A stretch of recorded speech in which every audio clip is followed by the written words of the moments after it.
Bienvenidas amigas, bienvenidos amigos a un programa más de Conversando con Correa, en esta modalidad impuesta por la crisis del coronavirus, es decir, a través de Internet, pero siempre con invitados muy especiales, tratando temas que incumben a América Latina, al planeta entero. En esta ocasión, el Brasil de Bolsonaro. Brasil, el gigante latinoamericano, uno de los 5 países más extensos del planeta, una de las 10 economías más grandes del mundo, hoy al mando de alguien que lo podemos definir sin lugar a dudas como un neofascista. Y para este análisis, como siempre, contamos con un invitado extremadamente pertinente, protagonista de la historia y testigo también de esta historia. Me refiero a Fernando Haddad, ex ministro de Educación del Brasil, ex alcalde de Sao Paulo, en el 2018, el contendor del actual presidente Jair Bolsonaro. Bienvenido, Fernando. Muchísimas gracias por haber aceptado participar de mi programa. Mucho gusto, presidente Correa. Es un placer estar con usted y hablar sobre Brasil, América Latina y sobre los desafíos mundiales de la pandemia, de la democracia y de la economía. Mucho gusto. Brasil, pese a sus capacidades, porque hay regiones de Brasil que se pueden considerar desarrolladas, es uno de los países que peor ha manejado la pandemia. Están muriendo más de 1.000 brasileños diarios. ¿Qué pasó? ¿Qué ha pasado? ¿Qué seguirá pasando?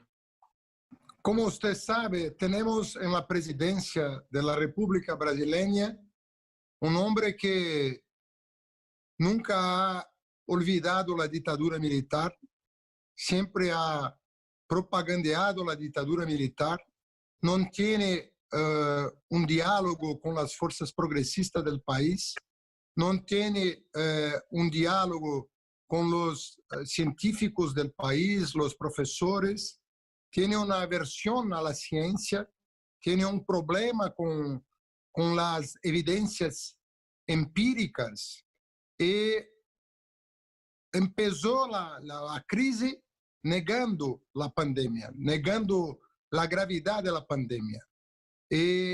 Ha llamado la pandemia como una gripezinha, una pequeña gripe, una situación.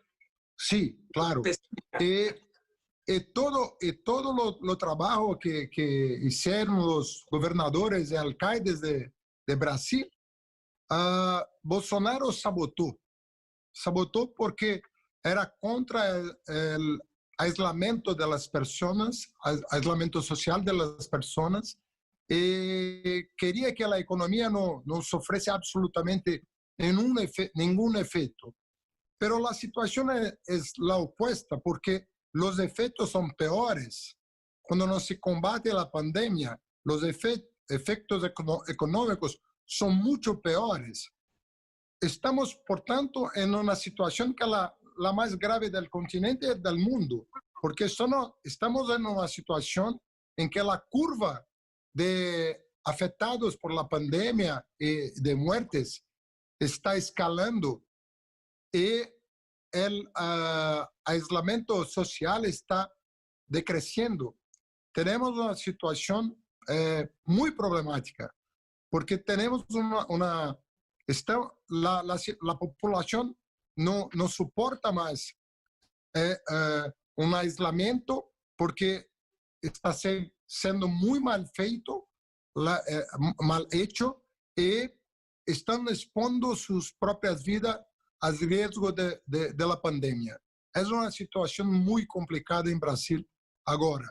Y tentan cambiar los datos oficiales, tentan cambiar la verdad.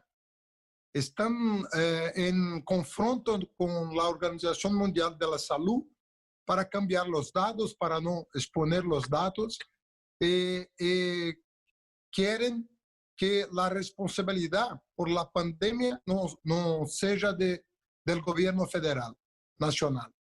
Es una situación muy compleja, un despreparado, un fanático, una persona que no tiene las menores condiciones de estar a frente de un país de la importancia del Brasil.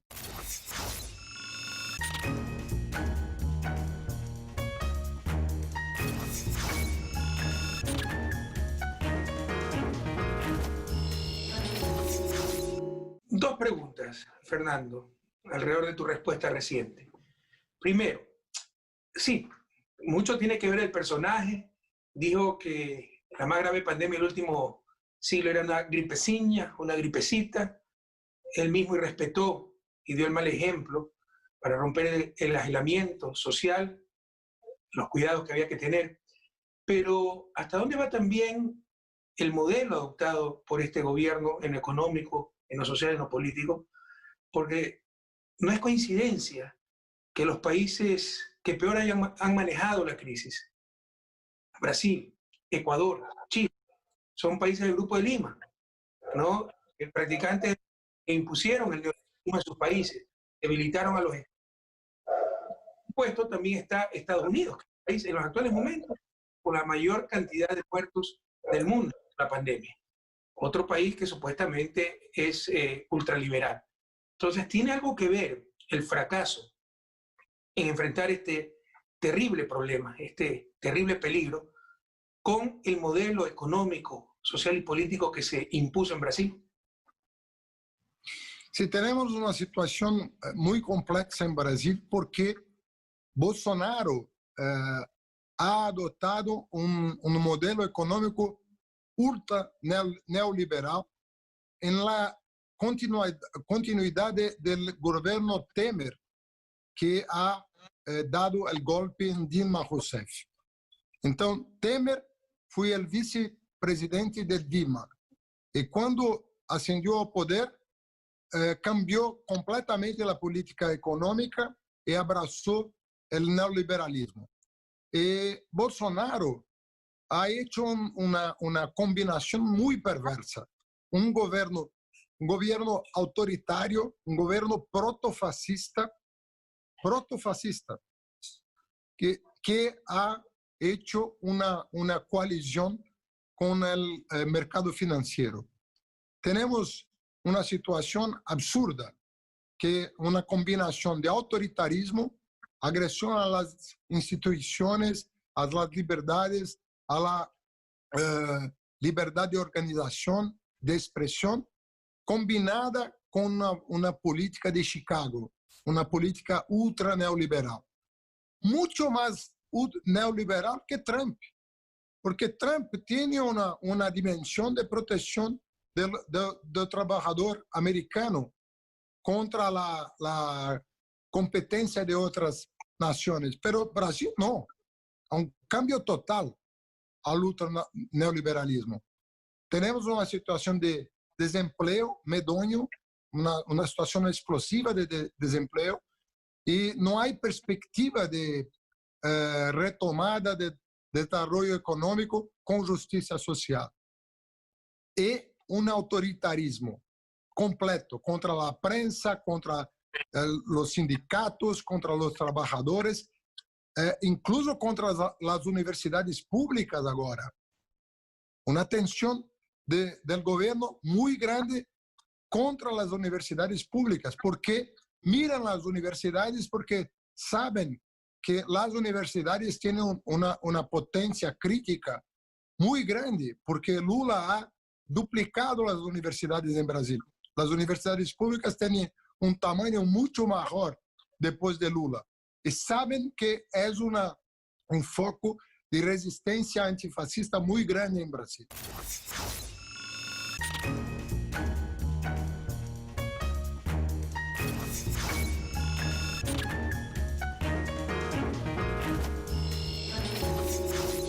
Pero ni Trump ni Bolsonaro han visto derrumbarse sus niveles de aceptación. O sea, están en niveles aceptables para los estándares latinoamericanos, en el caso de Bolsonaro. Y bueno, en el caso de Trump, pues mantiene alrededor del 40% de apoyo de los norteamericanos, los estadounidenses todavía. ¿Cómo se puede explicar aquello, pese al desastre del manejo de la pandemia en general, del manejo de Brasil? Y aquí la reflexión, por eso te puse ejemplo a Trump y Bolsonaro. No puede ser que para mucha gente que se gana el pan día a día, por ejemplo en Brasil, sobre todo en el noreste de Brasil, sector muy pobre, donde las relaciones capitalistas modernas, de asalariados, etcétera, son escasas y hay mucha gente autónoma, informal, que sale a ganarse el pan día a día para llenar la olla familiar. Pero lo mismo en Estados Unidos, no por la informalidad, sino por la mentalidad, ¿no? Los business antes que todo, la necesidad de seguir con la actividad económica. Probablemente para esa gente, el mensaje de Bolsonaro, como el mensaje de Trump, no les cae mal. La base de apoyo ha mutado un poco. Ha obtenido apoyos nuevos en el noreste brasileño, tremendamente pobre. Por el contrario, ha perdido apoyo frente a ese electorado que lo llevó al poder, ¿no? El sur de Brasil, la clase media, las clases industriales, Sao Paulo, Río, etc. Entonces, ¿qué está pasando? Le está quitando, de hecho, electorado al Partido de los Trabajadores, porque tú sabes que en el norte de Brasil el Partido de los Trabajadores es imparable, pero muchos de los votantes del Partido de los Trabajadores ahora están apoyando a Bolsonaro. Sí, más o menos, porque de fato Bolsonaro ha ofrecido a las familias pobres en Brasil una ayuda por mes de $40. $40 por un mes. Y gracias al trabajo de la oposición, nosotros conseguimos aprobar en el Congreso Nacional un apoyo de cerca de $120 por mes. Ese apoyo a las familias pobres de $120, cerca de 40% de las familias piensan que es una ayuda de Bolsonaro y no de la oposición. No saben que la oposición ha cambiado el proyecto del gobierno. Entonces, los que saben la verdad no apoyan a Bolsonaro, porque comprenden que es un trabajo de la oposición. Pero hay 40% de los pobres que no saben y imaginan que esta ayuda va a permanecer hasta 2022. No saben que es una ayuda temporaria. Confunden con el Bolsa Familia de Lula, como si Bolsonaro ha cambiado de $40 para $120 el programa Bolsa Familia. Hay mucha confusión, por tanto. Y a medida que esclarecemos o que se pasa en Brasilia, o que se pasa con el gobierno, su aprobación tiende, en mi opinión, a caer. Pero es un trabajo permanente, porque Bolsonaro tiene una máquina de fake news, una máquina poderosa de fake news, que se mantiene trabajando desde las elecciones de 18 hasta ahora, permanentemente, contra la justicia, contra el Congreso, contra las oposiciones, contra el comunismo, contra todo.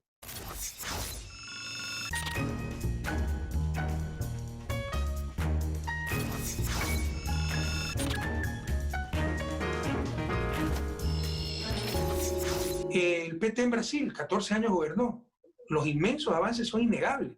No solo al interior de Brasil, ¿eh? No solo disminución de la pobreza, erradicación del hambre, disminución de la desigualdad, universidad, educación, salud, sino a nivel internacional. En un momento dado, Lula da Silva fue el hombre elegido como el líder más importante del planeta. Y Brasil estaba presente en el concierto mundial. A nivel latinoamericano, por la integración, pero acercamiento con el Medio Oriente, con África, parte del G20, conformaron los BRICS, tantas y tantas cosas en nuestro querido Brasil. Pese a todos esos logros, a todos esos avances, ¿cómo se explica entonces que gane un Bolsonaro? O sea, son cosas, sí, que dejan incógnitas, ¿no? Sin resolver. Obviamente, sin resolver. Por ejemplo, ¿cómo no existe un apoyo mucho mayor para ese PT que logró tantos avances? Claro, 2014 cambiaron las circunstancias, se deterioró la economía, en 2015 fue un año de problemas económicos para Brasil y ahí aprovecharon para dar el golpe de Estado a Dilma, pero debió haber más conciencia de lo que se había avanzado, sobre todo por parte de la clase trabajadora. ¿Qué le pasa a Brasil? ¿Qué le pasa, te diría, a América Latina? Porque es un fenómeno transversal. Da los avances que quieras, como que si la gente se acostumbró, que cuando no recibía nada, lo poco parecía mucho. Y cuando recibió bastante, lo mucho parecía poco. Y la inducen fácilmente al error. Rafael, yo pienso que ha cambiado muchas cosas durante los gobiernos progresistas en América Latina, pero tenemos que reconocer que hay una necesidad de un salto cuántico en la América Latina. No hay posible más un gradualismo, porque las crisis externas impiden un gradualismo de los cambios. Un gradualismo nos permite, nosotros necesitaríamos 30 años de gradualismo, pero no tenemos 30 años. Durante 30 años hay 2, 3, 4 crisis internacionales en función de regulamentación financiera, de los fluxos financieros en el mundo, en la forma que la reproducción se hace en las capitales mundiales del capital financiero. No es posible esperar 30 años de gradualismo. Tenemos que tomar medidas más ousadas en el corto plazo. No tenemos décadas para cambiar. Tenemos pocos años. Tenemos como que janelas, janelas de frestas, un curto período de tiempo. Usted tiene 10 años, usted tiene 12, usted tiene 8 años para cambiar. No tiene 30, no tiene 40. Tenemos que tener conciencia de que en una otra oportunidad, si tivermos una otra oportunidad, tenemos que ser más rápidos, más ligeros. Pero hay cosas que no pueden, hay procesos que no pueden acortarse. O sea, el verdadero cambio viene por medio de la educación y eso toma generaciones. Los cambios, los países, los casos exitosos de desarrollo tardío, no el desarrollo temprano de Estados Unidos, Europa, que tomaron más tiempo. Pero bueno, era otra circunstancia, inicio de la revolución industrial. Cambio en la segunda mitad del siglo XX. Países de desarrollo tardío, Corea, Singapur, Taiwán, todos demoraron y con circunstancias geopolíticas muy particulares y con dictaduras. O sea, con regímenes muy fuertes, el salir de su desarrollo les tomó 30, 40 años. Nosotros tenemos que hacerlo, estoy de acuerdo contigo, mejor, más rápido en democracia, pero en 10 años es imposible. Y yo estoy de acuerdo contigo. Sí, hay procesos. De nuestras economías viene una crisis y aprovechan, utilizando medios de comunicación, supuestos analistas, países de otras latitudes, de otros intereses, para decir que han fracasado nuestros gobiernos e inducen a la gente al error y a votar contra sus propios intereses. Pero no es posible lograr ese cambio, no es posible superar su desarrollo en 10 años.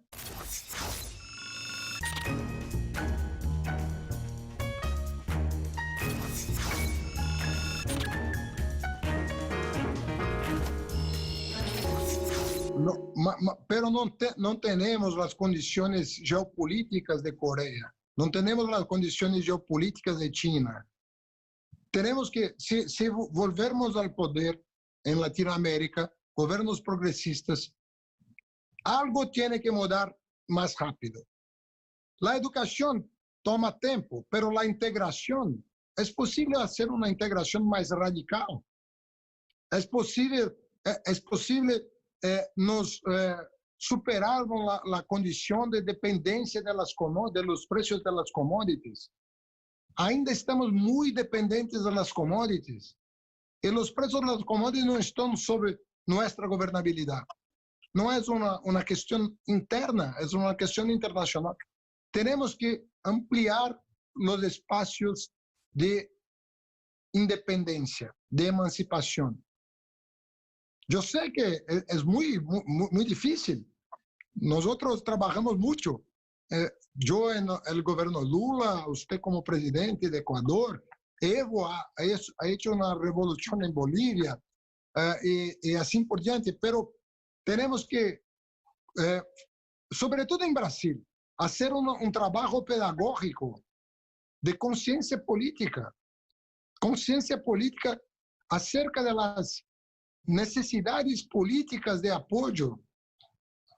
No podemos naturalizar las conquistas como hemos hecho en el pasado. Naturalizamos. Oh, mira cómo es fácil, mira cómo todo cambia, mira cómo es una cuestión de voluntad. No, tenemos que apostar en la conciencia política, en la educación política, para que el pueblo tenga conciencia de las dificultades y apoye el proyecto en una situación adversa.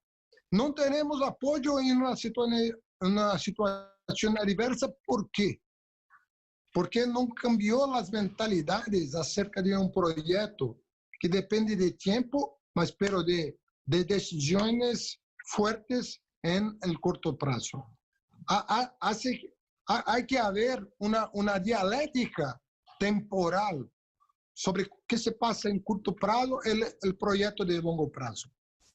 Tenemos que mudar el cambio comunicacional, tenemos que cambiar la forma de comunicación, la forma de expresión política.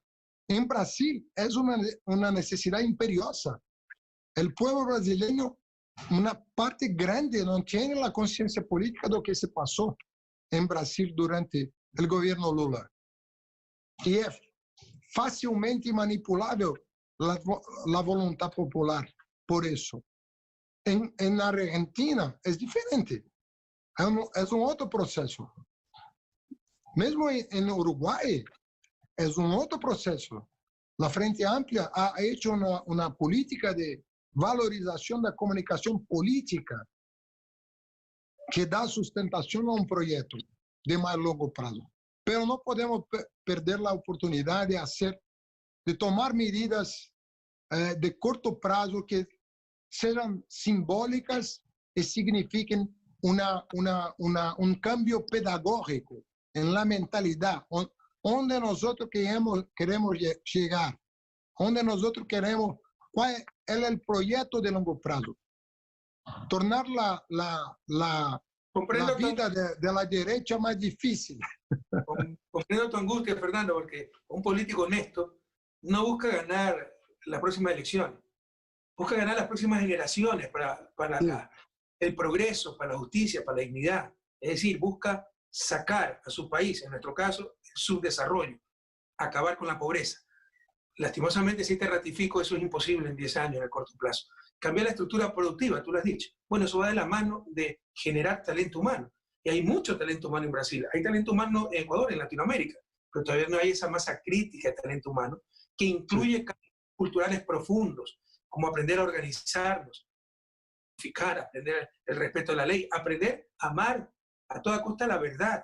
América Latina es muy tolerante con la mentira y de ahí viene la fortaleza de los medios de comunicación. Se evidencia una mentira, pero seguimos creyendo las próximas mentiras que nos presenten. Pero bueno, se puede siempre mejorar, seguramente he conocido muchos errores, hay que dar la lucha, hay que mantener siempre el optimismo, pero debemos recordar que debemos tener claro que salir de su desarrollo es un proceso de décadas, implica sacrificio, constancia, políticas de Estado, y lo que sí estoy de acuerdo contigo es que implica revoluciones, no evoluciones.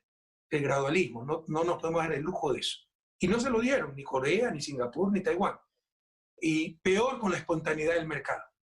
Se requiere una acción clara, colectiva, a través del Estado, junto al mercado, sector público, junto al sector privado, con ilusiones movilizadoras que obliguen a un país a mejorar sus capacidades. Y la mejor escuela en eso, yo no creo que hay teoría del desarrollo. La mejor escuela es la historia. Revisen lo que hicieron países como Corea del Sur, por ejemplo, que tal vez es el ejemplo más cercano a la realidad latinoamericana, porque es un país de desarrollo tardío y que después de la guerra de Corea, en los 50, era más pobre que muchos países de nuestra América, y te aseguro que más pobre que Brasil. Fernando, muchísimas gracias por haber aceptado mi invitación. En verdad, ha sido un deleite conversar contigo, conocer la clase de políticos, de líderes que tiene el Partido de los Trabajadores, que tiene Brasil, que tiene nuestra patria grande. Y ustedes, amigas y amigos, hasta un nuevo episodio de Conversando con Correa.